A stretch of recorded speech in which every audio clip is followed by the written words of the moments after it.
الحمدللہ رب العالمین والصلاة والسلام علی رسولہ الکریم وعلی آلہ واصحابہ اجمعین اما بعد فاعوذ باللہ من الشیطان الرجیم بسم اللہ الرحمن الرحیم رب اشرح لی صدری ویسر لی امری واحلل عقدۃ من لسانی یفقہوا قولی۔ کبھی آپ کے ساتھ ایسا ہوا ہو کہ رات کو آپ سوئے ہیں اور خواب دیکھا ہو، اور خواب اس قسم کا ہو کہ آپ دیکھیں کہ خواب میں آپ چل رہے ہیں اور ارد گرد جو چیزیں جو ہیں وہ ٹوٹنا شروع ہو گئی ہیں، بلڈنگز ہیں وہ گرنا شروع ہو گئی ہیں، لوگ جو ہیں وہ بھاگتے چلے جا رہے ہیں، اور اچانک آپ کو سمجھ نہیں آ رہی کہ سب لوگ کدھر بھاگ رہے ہیں۔ آپ پریشانی کی حالت میں، گھبراہٹ کی حالت میں دیکھ رہے ہیں کہ آپ کے اپنے والدین کدھر ہیں، آپ کے اپنے بچے کدھر ہیں، آپ ان کو آواز دے رہے ہیں، لوگوں سے پوچھ رہے ہیں کہ سب کیا ہو رہا ہے، اور کسی کو کوئی پتہ نہیں ہے کہ یہ سب کیا ہو رہا ہے، اور آپ ایک ایسی خوف کی کیفیت میں ہیں اور آپ اپنے آپ کو چاہتے ہیں کہ میں اس خطرناک اور اس خوفناک سچویشن سے اپنے آپ کو بچاؤں اور کہیں پہ پناہ کے طور پہ کسی جگہ پہ میں چھپ جاؤں۔ آپ چھپنے کی بھی کوشش کر رہے ہیں اور چھپا بھی نہیں جا رہا، اور آپ نہ چاہتے ہوئے بھی آپ کے قدم چلتے جا رہے ہیں اور آپ رکنا چاہ رہے ہیں، آپ رک بھی نہیں پا رہے، اور ایک خاص ڈائریکشن میں آپ چلتے چلے جا رہے ہیں اور آپ نہیں جانا چاہتے اس ڈائریکشن میں، لیکن پھر بھی آپ کو کوئی ایک ایسی طاقت ہے جو کھینچے چلے جا رہی ہے، اور آپ رکنا چاہ رہے ہیں، آپ رک نہیں پا رہے، لوگ بھاگ رہے ہیں، چیخو پکار ہے، کوئی کسی کی بات نہیں سن رہا، اور اچانک اندھیرا ہو گیا ہے۔ تو کیا ہوتا ہے کہ اگر اس قسم کا کوئی خواب ہو اور پھر اچانک آنکھ کھل جائے تو کیا کیفیت ہوتی ہے ہماری؟ پسینے سے شرابور ہوتے ہیں اور ایسی خوف کی کیفیت ہوتی ہے، لیکن جو ہی آنکھ کھلتی ہے تو کیا کہتے ہیں؟ سب سے پہلے کیا کہتے ہیں؟ اللہ کا شکر ادا کرتے ہیں کہ اللہ کا بڑا شکر ہے کہ یہ خواب تھا، ایسا ہی ہے۔ اور پھر انسان کہتا ہے کہ اللہ کا بڑا کرم ہے کہ یہ چیز مجھے دیکھنی نہیں پڑی، یہ ایک خواب تھا اور شکر ہے کہ خواب کے طور پہ ختم ہو گیا۔ پھر اٹھتے ہیں ہم، جس نے جاب پہ جانا ہے وہ جاب پہ چلا جاتا ہے، جو گھر پہ کام کرنے والی خواتین ہیں وہ اپنے گھر کے کاموں میں مصروف ہو جاتی ہیں، جو بچے ہیں وہ اسکول کالج میں جانے والے اسکول کالج چلے جاتے ہیں، اور وہ بات کیا ہوتی ہے؟ وہ ہماری زندگی سے ختم ہو جاتی ہے۔ لیکن اگر میں آپ کو یہ کہوں کہ یہ جو خواب ہے، کوئی آپ کو یہ کہہ دے کہ یہ خواب جو ہے جو تم نے خواب دیکھا ہے یہ ایک دن سچ ہو جائے گا، تو آپ کو کیسا فیل ہوگا؟ خوف کی کیفیت دوبارہ آ جائے گی نا، کہ خواب کی حد تک تو یہ بات ٹھیک تھی، تھوڑی دیر کے لیے دیکھا، آنکھ کھلی، ختم ہو گیا، لیکن اگر یہ خواب سچ ہو گیا تو میں کس طرح اس سچویشن میں اپنے آپ کو ہینڈل کروں؟ میں اس سچویشن میں کیا کروں گا؟ میں تو اس سچویشن کے اندر مجھے سمجھ ہی نہیں آ رہی تھی کہ میں کیا کروں، مجھے خواب میں پتہ نہیں لگ رہا تھا میں کیا کروں، تو حقیقت میں اگر یہ سب کچھ ہوگا تو پھر اس وقت میں کیا کروں گا؟ تو یاد رکھیے کہ ہم مانیں یا نہ مانیں، اسی سے ملتی جلتی ایک حقیقت ہم سب نے دیکھنی ہے، جس کو کیا کہا جاتا ہے؟ قیامت کا دن، یوم القیامہ۔ اور یہ وہ حقیقت ہے کہ جس کو ہم مانتے تو ہیں، لیکن ہمارا یقین کئی دفعہ نہیں ہوتا کہ ہم نے ان حالات کو دیکھنا ہے۔ اب آج دنیا کیا لگ رہی ہے؟ ہمیں یہ حقیقت لگ رہی ہے، اور وہ خواب جو دیکھا تھا کیا تھا؟ ہمیں خواب لگ رہا تھا، اور حقیقت کیا ہے؟ حقیقت اس کے برعکس ہے۔ آج یہ دنیا جس کو ہم حقیقت سمجھ رہے ہیں یہ ایک خواب ہے، اور جس کو ہم خواب سمجھ رہے ہیں وہ ایک حقیقت ہے۔ اور اس دنیا کو اللہ سبحانہ تعالیٰ نے بنایا، اور بنانے کے بعد اللہ تعالیٰ نے خود ہی کیا فرما دیا؟ وَمَا الْحَيَاةُ الدُّنْيَا إِلَّا مَتَاعُ الْغُرُورِ، کہ یہ دھوکے کے سوا اور کچھ بھی نہیں ہے۔ دنیا کی زندگی کیا ہے؟ ایک دھوکہ ہے، اور یہ دھوکہ اس وقت ختم ہو جائے گا جس دن ہمیں موت آئے گی۔ موت کے آتے ہی یہ دھوکہ ختم ہو جائے گا۔ جو ہمیں حقیقت نظر آ رہا ہے، ہمارا گھر، ہمارے گھر والے، ہماری جابز، ہمارا بزنس، یہ اچھی اچھی گاڑیاں، یہ لمبی چوڑی بلڈنگز، یہ ظاہری طور پہ خوبصورت نظارے، یہ سب ہمیں جو حقیقت نظر آ رہا ہے، جو ہی موت آئے گی یہ سب کا سب ایک خواب ہو جائے گا، اور ہماری آنکھ ایک اصل حقیقت کی طرف کھل جائے گی، ایک نئی دنیا کی طرف کھل جائے گی، جس کے بارے میں ہم آج سمجھتے تو ہیں کہ ایک ایلوژن ہے، ایک خواب کی طرح ہماری آنکھوں کے سامنے ہے، لیکن ہمیں اس کا یقین نہیں ہے کہ وہ زندگی کیسی ہوگی۔ تو ہمیں اپنے آپ کو اس دھوکے کے بجائے حقیقت کے لیے تیار کرنا ہے۔ عقل مند انسان کون ہوتا ہے؟ آپ صلی اللہ علیہ وسلم نے ایک حدیث میں فرمایا کہ عقل مند انسان وہ ہے جو زندگی میں ہی اپنا محاسبہ کر لے اور موت سے پہلے آنے والی زندگی کے لیے تیاری کر لے. اور بے وقوف انسان وہ ہے کہ جو اپنی خواہشات نفس کے پیچھے پڑا رہا اور اللہ تعالیٰ سے بڑی بڑی آرزویں منسلک کیے ہوئے. یعنی اعمال کوئی نہیں ہے، اعمال کوئی نہیں ہے، اللہ کی اطاعت زندگی میں کوئی نہیں ہے، لیکن اللہ سے بڑی بڑی آرزویں لگا کے بیٹھا ہوا ہے کہ بس اللہ مجھے معاف کر دے گا، میری تو مغفرت ہو جائے گی. نہ نماز پڑھی، نہ فرائض ادا کیے، جھوٹ بھی بول رہا ہے، لوگوں کو دھوکہ بھی دے رہا ہے، گالیاں بھی دے رہا ہے، شراب بھی چل رہی ہے، زنا بھی چل رہا ہے، حرام دیکھا بھی جا رہا ہے، حرام بولا بھی جا رہا ہے، سب کچھ چل رہا ہے، لیکن ساتھ ساتھ کیا کہتا ہے؟ نہیں اللہ میرا بڑا غفور الرحیم، اللہ مجھے تو معاف کر دے گا. تو اللہ سے امید تو لگانی ہے ہم نے، لیکن اللہ سے امید اس وقت لگانی ہے کہ ہم نے اللہ کی اطاعت کے ساتھ اللہ سے امید لگانی ہے. ایک طرف ہم اللہ کی نافرمانی کرتے رہیں اور دنیا کی زندگی کو یہ حقیقت سمجھ کے اپنی خواہش نفس کو پورا کرتے رہے یہاں پہ، اور یہ بھی نہ دیکھیں کہ جو بھی خواہش میں پوری کر رہا ہوں کیا اللہ اور اللہ کے رسول صلی اللہ علیہ وسلم کے حکم کے مطابق ہے کہ نہیں. کچھ خواہشات ہماری زندگی کی ایسی ہیں جو کہ شریعت کے دائرے میں ہیں، اللہ نے جن کو جائز کہا ہے، اللہ سبحانہ نے جن کو حلال کہا ہے، آپ ان کو پورا کریے، کوئی مسئلہ نہیں ہے ان خواہشات کو پورا کرنا. لیکن وہ خواہشات جن سے اللہ اور اللہ کے رسول صلی اللہ علیہ وسلم نے منع فرمایا ہے، حرام ہے، جو کہ ناجائز ہیں، اپنے آپ کو ان سے بچا کے رکھنا ہے. تو کیا ہے کہ ہم اللہ کی اطاعت کے ساتھ جب اللہ سے امید رکھیں گے تو انشاءاللہ اللہ سبحانہ تعالیٰ ہمارے ساتھ بہترین معاملہ کرے گا. لیکن اگر ہم نافرمانی کرتے رہے اور اسی حالت میں بغیر توبہ کے چلے گئے تو پھر ہمیں اپنے اعمال کا حساب دینا ہوگا. تو یہ وہ دن ہے کہ جس کے بارے میں ہم روزانہ 5 دفعہ اللہ تعالیٰ ہمیں یاد کراتا ہے، مالک یوم الدین، مالک یوم الدین. ہم ہر دفعہ نماز میں کیا کہتے ہیں؟ مالک یوم الدین.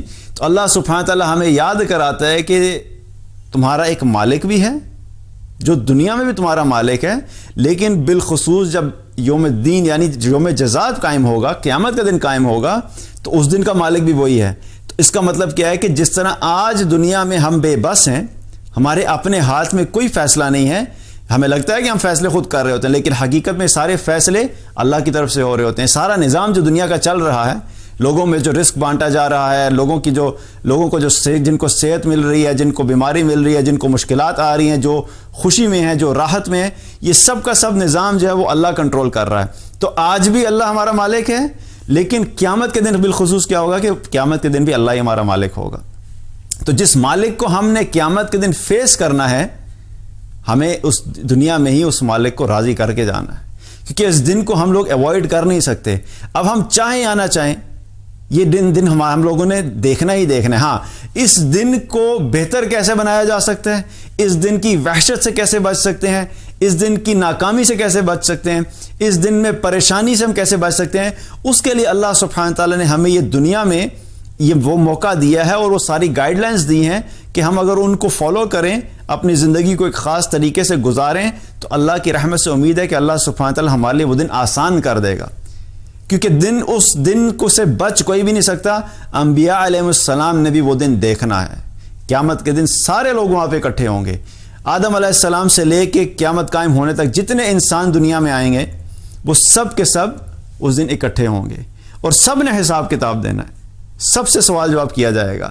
تو ہمارے لیے کیا ہے کہ ہم نے کوشش یہ کرنی ہے کہ ہم اس دن کے لیے تیاری کریں. اس دن کو ہم نہ روک سکتے ہیں نہ ہم اس کو ایوائڈ کر سکتے، لیکن ہم اس کے لیے تیاری کر سکتے ہیں.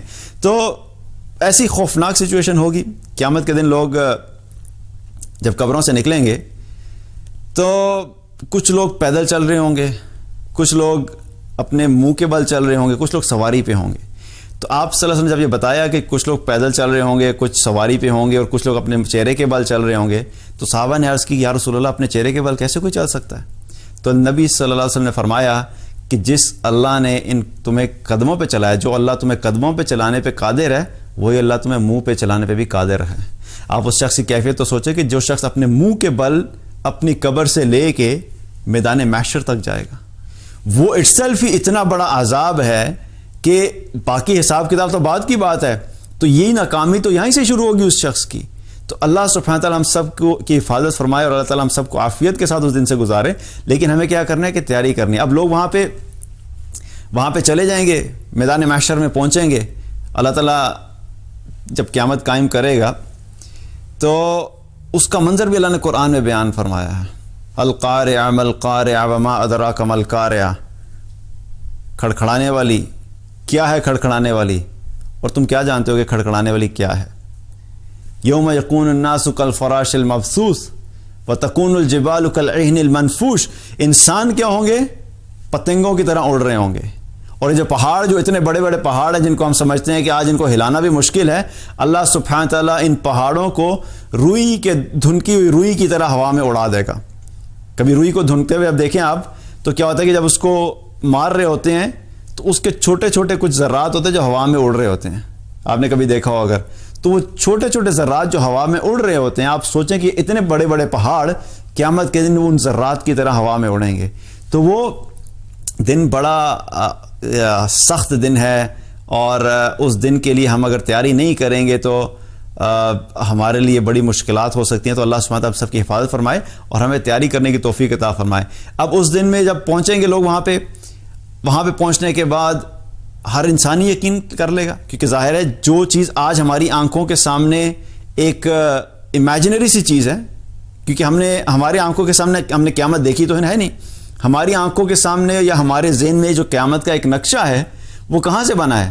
جو ہم نے قرآن میں پڑھا، جو ہم نے رسول اللہ صلی اللہ علیہ وسلم کی احادیث میں پڑھا، اس کو پڑھ کے ان کو سن کے ہم لوگوں کے ذہنوں میں ایک نقشہ بنا ہوا ہے. لیکن یہ ان کے ذہنوں میں نقشہ نہیں کہ جنہوں نے قرآن اور حدیث کو سنا. جس نے نہ سنا ہوگا نہ پڑھا ہوگا اس کے ذہن میں تو وہ ہے ہی نہیں ہے کہ وہ ایک دن آئے گا بھی. تو ایسے لوگ جو تیاری کر کے جائیں گے ان کے لیے ایٹ لیسٹ یہ تو ہوگا نا کہ انہیں پتہ ہوگا کہ اچھا یہ سب چیزیں ہم نے پڑھی تھی اور ہمیں کیا کیا سٹیجز تھی اور کن کے لیے کیا کیا تیاری کرنی چاہیے تھی. لیکن جس نے تیاری ہی نہیں کی ہوگی اس کو اچانک پیپر میں آپ بٹھا دیں تو اس کے پاس ہونے کے چانسز کیا ہوتے ہیں؟ نہیں ہوتے. میں آپ کو ایگزامپل دیتا ہوں کہ آپ کا کل میتھمیٹکس کا پیپر ہے اور آپ نے پوری تیاری کی ہوئی ہے اور آپ کی موٹی بک تھی اچھی خاصی اور آپ نے پورا 1 سال لگا کے میتھمیٹکس کو پریپیئر کیا، اور آپ کیا ہوا کہ اب آپ جا کے ایگزامینیشن ہال میں بیٹھ گئے اور کوئی مجھے اٹھا کے کہہ دے بھائی آپ بھی جا کے کل میتھمیٹکس کا پیپر دے دیں. میں نے تو بک دیکھی بھی نہیں، نہ میں نے پڑھی، نہ میں نے پریپریشن کی. اب میں بھی جا کے ایگزامینیشن ہال میں بیٹھ جاؤں گا تو آپ کے پاس ہونے کے چانسز زیادہ ہیں کہ میرے پاس ہونے کے چانسز زیادہ ہیں؟ آبویسلی جس نے پڑھا ہوگا اس کے چانسز زیادہ ہیں. جس نے پڑھا ہی نہیں ہوگا میں تو بیٹھ کے ویسے ہی پریشان ہو جاؤں گا، یار یہ کیا مجھے کس مصیبت میں ڈال دی ہے. تو میرے لیے تو ویسے ہی وہ پریشانی کی کیفیت ہوگی. اسی طریقے سے جو لوگ آخرت کے لیے تیاری کر کے جائیں گے، اللہ کی رحمت سے امید ہے کہ ظاہر ہے ان لوگوں کے وہاں پہ کامیاب ہونے کے چانسز زیادہ ہوں گے. دیکھیں گارنٹی 100% کسی کے پاس بھی نہیں ہے. ہم بات کر رہے ہیں چانسز کس کے پاس زیادہ ہیں؟ جس نے آخرت کے لیے تیاری کی ہوگی اس کے چانسز کامیابی کے زیادہ ہوں گے، اور جس نے تیاری ہی نہیں کی، جس نے اس دن کو مانا ہی نہیں، اس دن کے مطابق پریپریشن ہی نہیں کی، تو اس کے چانسز کیا ہوں گے؟ وہ کم ہوں گے. اس میں کوئی شک کی بات نہیں ہے کہ سوائے اللہ کی رحمت کے ہم میں سے کوئی بھی وہاں سے نہیں جا سکتا. لیکن انشاءاللہ اللہ کی رحمت بھی تو انہی لوگوں کے لیے ہوگی نا کہ جن لوگوں نے اللہ کو اپنا رب مان کے دنیا میں زندگی گزاری ہوگی. اب اس دن کے متعلق آپ سوچئے کہ جب وہاں پہ لوگ پہنچ جائیں گے تو لوگ کیا کریں گے؟ اب جنت سامنے ہے، جہنم سامنے ہے. جب جہنم کو لایا جائے گا، نبی صلی اللہ علیہ وسلم نے فرمایا کہ جب جہنم کو میدان محشر میں لایا جائے گا تو اس کی 70,000 لگامیں ہوں گی، اور آپ صلی اللہ علیہ وسلم نے فرمایا کہ ہر لگام کو 70,000 فرشتے نے پکڑا ہوا ہوگا، اور یہ ٹوٹل کتنے بن جاتے ہیں؟ 4 ارب 90 کروڑ فرشتے. آپ اس جہنم کی کیفیت سوچئے کہ ایک فرشتہ جو ہے اس کی طاقت کیا ہے، اور وہاں پہ اگر 4 ارب 90 کروڑ فرشتے اس جہنم کو گھسیٹ کے جب لے کر آئیں گے میدان محشر میں، تو آپ صلی اللہ علیہ وسلم نے کیا فرمایا کہ جو ہی وہ لے کر آئیں گے تو میدان محشر میں پہنچے گی تو ان کے ہاتھوں سے وہ چھوٹ جائے گی. جہنم جو ہے فرشتوں کے ہاتھوں سے چھوٹ جائے گی. اس کی اتنی طاقت ہوگی، ایسی خوفناک ہوگی کہ ان کے ہاتھوں سے چھوٹ جائے گی. پھر اللہ سبحانہ تعالیٰ اپنی تجلی اس پہ ڈالیں گے تو وہ دبک کے بیٹھ جائے گی. اور فرمایا کہ اگر اللہ تعالیٰ اپنی تجلی نہ ڈالے تو وہ میدان محشر میں موجود تمام لوگوں کو نگل جائے. تو جب یہ منظر دیکھیں گے اللہ اپنا ترازو قائم کر دے گا، حساب کتاب قائم ہونا شروع ہو جائے گا، آسمان پھٹ جائے گا، فرشتے آ جائیں گے. یہ سب چیزیں جب سامنے آ جائیں گی تو جتنے لوگ اس وقت وہاں پہ کھڑے ہوں گے، آپ کا کیا خیال ہے کہ اس وقت یقین کریں گے کہ نہیں کریں گے؟ ایمان لے آئیں گے، رائٹ؟ آج ہم کیا کہتے ہیں؟ ایمان لے آؤ تو لوگ کیا کہتے ہیں؟ کہانیاں مت سنایا کرو.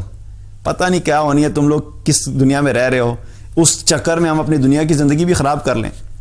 مجھے ریسنٹلی کہیں پہ کوئی کلپ تھا تو کسی نے میسج کیا, یہ کیا تم لوگ آخرت کی باتیں کرتے رہتے ہو کہ آخرت میں سارے مزے ہوں گے, آخرت میں ساری نعمتیں ہوں گی, کیا تم بے وقوف اور جاہل لوگ ہو, اس چکر میں کہ پتہ نہیں آخرت ہے بھی کہ نہیں, ہم اپنی دنیا کے مزے بھی برباد کر دیں. تو یاد رکھیں کہ جب دن قائم ہوگا وہاں پہ سارے لوگ موجود ہوں گے, جس نے یقین کیا ہوگا وہ بھی وہاں پہ کھڑا ہوگا, جس نے اللہ کی آیات کو جھٹلایا ہوگا وہ بھی وہاں پہ کھڑا ہوگا, جس نے انکار کیا ہوگا وہ بھی وہاں پہ کھڑا ہوگا, جو ایمان والا تھا وہ بھی وہاں پہ کھڑا ہوگا, جس نے کفر کیا وہ بھی وہاں پہ کھڑا ہوگا, سب کے سب وہاں پہ کھڑے ہوں گے. اور جب اس سارے منظر کو دیکھیں گے تو کیا کہیں گے, ربنا ابصرنا وسمعنا فرجعنا نعمل صالحا انا موقنون, یا اللہ ہم نے دیکھ بھی لیا, سن بھی لیا, اب ایک دفعہ ہمیں واپس بھیج دے, ہم نیک اعمال کرنے والے ہوں گے اور ہم یقین والے ہوں گے کہ ہمیں یقین آ گیا کہ یہ دن واقعی سچ ہے. لیکن اس وقت یہ لوگ جو حسرت کریں گے کہ ہمیں واپس بھیج دیں, ایک موقع دے دیں, تو وی ہیو ٹو ریئلائز کہ وہ ایک موقع آج دیا ہوا اللہ نے.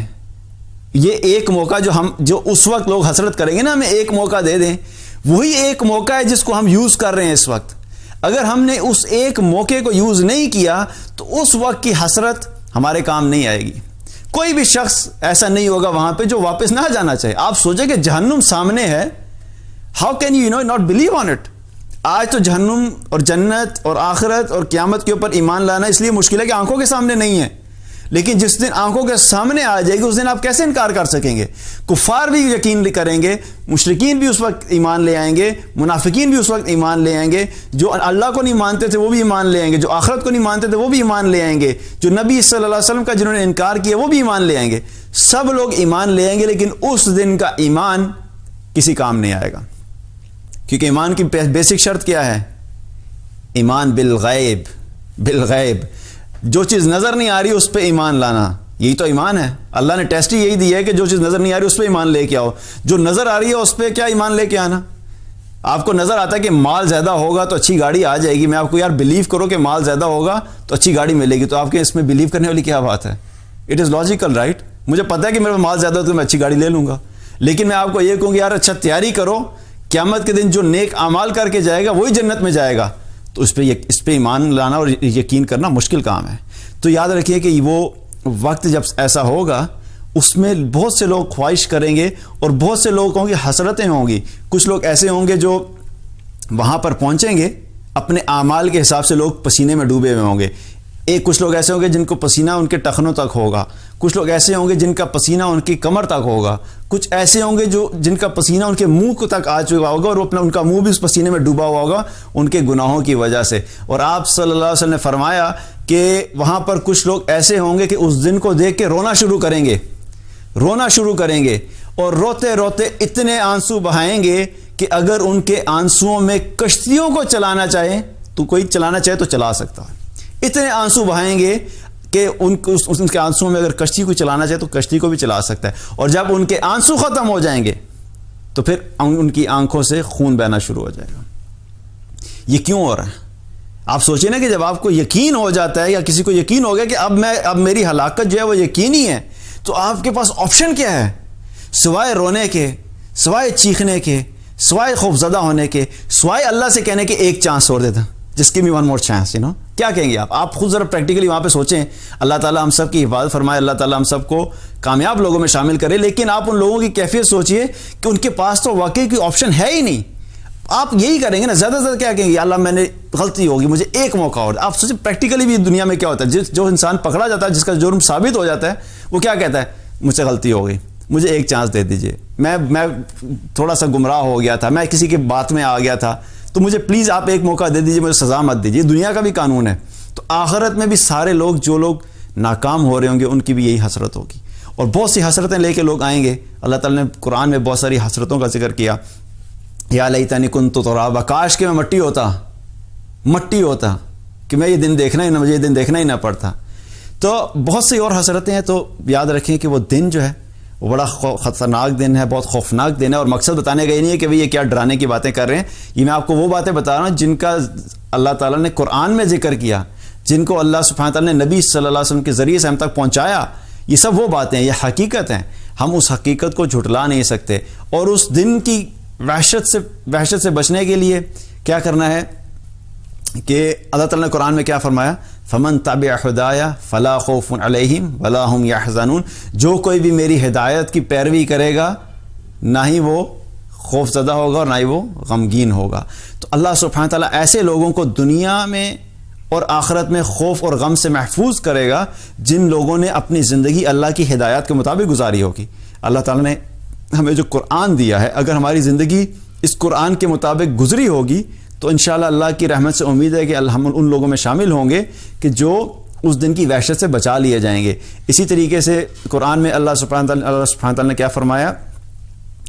یثبت اللہ الذین آمنوا بالقول الثابت فی الحیات الدنیا وفی الآخرہ. اللہ سبحانہ تعالیٰ کلمہ طیبہ کی برکت سے ایمان والوں کو دنیا میں بھی ثابت قدم رکھتا ہے اور آخرت میں بھی ثابت قدم رکھے گا. یہ کیا ہے؟ اللہ نے جو ہمیں کلمہ دیا ہے، لا الہ الا اللہ محمد الرسول اللہ، اشہد ان لا الہ الا اللہ واشہد ان محمدا عبدہ ورسولہ، اشہد ان لا الہ الا اللہ واشہد ان محمدا عبدہ ورسولہ. یہ کلمہ جو ہے یہ صرف زبان سے ادا نہیں کرنا. جس شخص نے اس کلمے کے مطابق زندگی بسر کی ہوگی، اللہ کو اپنا رب مانا ہوگا، اللہ کو اپنا خالق مانا ہوگا، اللہ کو اپنا مالک مانا ہوگا، اللہ کو اپنا رازق مانا ہوگا، اللہ کو ہر چیز کے فیصلوں کے اوپر قدرت رکھنے والا مانا ہوگا، اللہ کے سامنے کھڑے ہونے کے اوپر یقین کیا ہوگا، اللہ کے سامنے کھڑے ہونے کے لیے تیاری کی ہوگی. جس نے بھی یہ سب کام کیے ہوں گے اللہ سبحانہ تعالیٰ اس شخص کو دنیا میں بھی ثابت قدم رکھے گا اور آخرت میں بھی ثابت قدم رکھے گا. تو آخرت میں ثابت قدم رہنا ہمارے لیے دنیا میں ثابت قدم رہنے سے زیادہ ضروری ہے. اس لیے ہم نے کیا کرنا ہے کہ ہم نے اپنی زندگی کو اللہ کے احکامات کے مطابق گزارنا ہے، کیونکہ ہمارے لیے کامیابی کا راستہ صرف ایک ہی ہے، اس کے علاوہ کوئی اور آپشن نہیں ہے. آپ کو کوئی مینجمنٹ کی بک نہیں بتائے گی کہ قیامت کے دن تم نے کامیاب ہونا ہے تو تمہیں کیا کرنے کی ضرورت ہے. کوئی سائنس کی بک نہیں بتائے گی، کوئی فائننس کی بک نہیں بتائے گی، کوئی کمپیوٹر سائنسز کی بک نہیں بتائے گی. یہ سب کتابیں جو ہم پڑھتے ہیں یہ ہماری دنیا کی ضرورت ہے، ان کو ہم نے پڑھنا ہے. دنیا گزارنے کے لیے ہمیں جو سکلز چاہیے ہم نے سیکھنے ہیں، لیکن یہ دنیا تو گزر جائے گی. جب موت کے بعد اگلی زندگی آئے گی تو ہمیں اس کے لیے بھی تیاری کرنی ہے. ہمیں اس زندگی میں بھی کامیاب ہونے کے لیے کہیں سے انسٹرکشن چاہیے. جس طرح ہمیں دنیا میں کامیاب ہونے کے لیے کچھ بکس پڑھنے کی ضرورت پڑتی ہے، اسی طرح آخرت میں کامیاب ہونے کے لیے ہمیں کچھ کتابوں کو پڑھنا پڑے گا. ہمیں قرآن کو اپنی زندگی میں لے کے آنا ہے، کیونکہ قرآن میں ہی اللہ سبحانہ تعالیٰ نے وہ تمام چیزیں ہمیں بتائی ہیں کہ ہم آخرت میں بھی کیسے کامیاب ہو سکتے ہیں. تو کیا ہے کہ دنیا کی زندگی ایک دھوکہ ہے، ہم نے اس کو دھوکہ ہی سمجھنا ہے، اور اصل میں تیاری کیا کرنی ہے؟ ہم نے اپنی آخرت کی تیاری کرنی ہے. اللہ تعالیٰ نے ہمیں بھیجا ہی دنیا میں اس لیے ہے کہ ہم آخرت میں تیاری کر کے آئیں. کیونکہ جو شخص آخرت میں ناکام ہو گیا، دنیا میں چاہے اس نے ساری زندگی سکون میں گزاری. ایک حدیث بھی یاد آ گئی، نبی صلی اللہ علیہ وسلم نے فرمایا کہ قیامت کے دن اللہ تعالیٰ ایک ایسے شخص کو بلائے گا کہ دنیا میں اس نے زندگی ایسے گزاری کہ اس نے ایک لمحے کے لیے بھی دنیا میں راحت نہیں دیکھی، ایک لمحے کے لیے بھی اس کی زندگی میں سکون نہیں آیا. ساری زندگی مشکلات میں گزار دی، پریشانیوں میں گزار دی، بھوک میں گزار دی، سٹرگل کرتا رہا. کوئی زندگی میں اس نے کبھی خوشحالی دیکھی ہی نہیں. اللہ تعالیٰ فرشتوں کو حکم دیں گے کہ اس کو جا کے جنت کا ایک غوطہ دلاؤ، جنت کا ایک صرف راؤنڈ لگوا کے لے آؤ. جو ہی اس کو جنت کا ایک غوطہ دلوایا جائے گا تو پھر اللہ تعالیٰ سے پوچھیں گے بھئی دنیا میں جو تم نے زندگی میں جو مصیبتیں دیکھی تھی کچھ یاد ہے؟ تو وہ کہے گا یا اللہ مجھے تو دنیا میں لگتا ہے کہ میں نے کبھی مشکل دیکھی ہی نہیں. وہ سب کچھ بھول جائے گا، کیونکہ اتنی خوبصورت جنت کہ صرف اس کا ایک غوطہ ان دنیا کی تمام مشکلات کو بھلا دے گا. چاہے 70 سال تک ایک لمحے کے لیے بھی سکون کسی نے نہیں دیکھا، ایک لمحے کے لیے بھی وہ دنیا میں اس نے خوشحالی نہیں دیکھی، لیکن جنت کا ایک غوطہ جو ہے اس کو دنیا کی تمام مشکلات کو اور مصیبتوں کو بھلا دے گا. اسی طریقے سے اللہ سبحانہ تعالیٰ پھر ایک اور شخص کو بلائیں گے جس کی دنیا میں زندگی ایسے گزری تھی کہ اس نے ایک لمحے کے لیے بھی کوئی مشکل یا مصیبت نہیں دیکھی تھی، جسے ہم کہتے ہیں کہ ایک آئیڈیل زندگی. آئیڈیل ہمارے اعتبار سے جو ہوتی ہے کہ کوئی مشکل نہیں، کوئی پریشانی نہیں، کوئی بیماری نہیں. ہر وقت جب سے وہ پیدا ہوا تب سے لے کے موت تک اس نے ایک خوشحال زندگی بسر کی، لیکن اللہ کا نافرمان تھا. اللہ تعالیٰ کیا حکم دیں گے؟ اس کو ذرا جہنم کا ایک غوطہ دلا کے لاؤ. جو ہی اس کو جہنم کا غوطہ دلا کے لایا جائے گا، اس سے پوچھا جائے گا کہ دنیا کی زندگی یاد ہے؟ وہ کہے گا اللہ کی قسم مجھے دنیا کی زندگی کی ایک راحت بھی یاد نہیں ہے. اس جہنم کا صرف غوطہ لگانے کی وجہ سے وہ دنیا کی ساری جو راحتیں اس کے پاس تھیں، ساری جو خوشحالی تھی، جو زندگی اس نے انجوائے کی تھی ادھر، وہ سب کچھ بھول جائے گا صرف جہنم کا ایک غوطہ دیکھ کے، غوطے کی وجہ سے. تو یاد رکھیں کہ آخرت کی زندگی اللہ نے جو ہمیں دی ہے، اصل زندگی وہی ہے، اصل کامیابی وہی ہے. جو اس دن کامیاب ہو جائے گا وہ دنیا کی ساری چیزیں بھول جائے گا. جو اس دن ناکام ہو گیا اس کے لیے پھر ہمیشہ کی ناکامی ہے. اور یہ ایک ناکامی اور کامیابی صرف ایک دن دو دن کی بات نہیں ہے. جو جنت میں چلا جائے گا، اللہ تعالیٰ نے کیا فرمایا، ہم فیہا خالدون. اور جو جہنم میں چلا جائے گا ہم فیہا خالدون. جو جنت میں چلا گیا وہ ہمیشہ جنت میں رہے گا، اور جو جہنم میں چلا گیا وہ ہمیشہ جہنم میں رہے گا.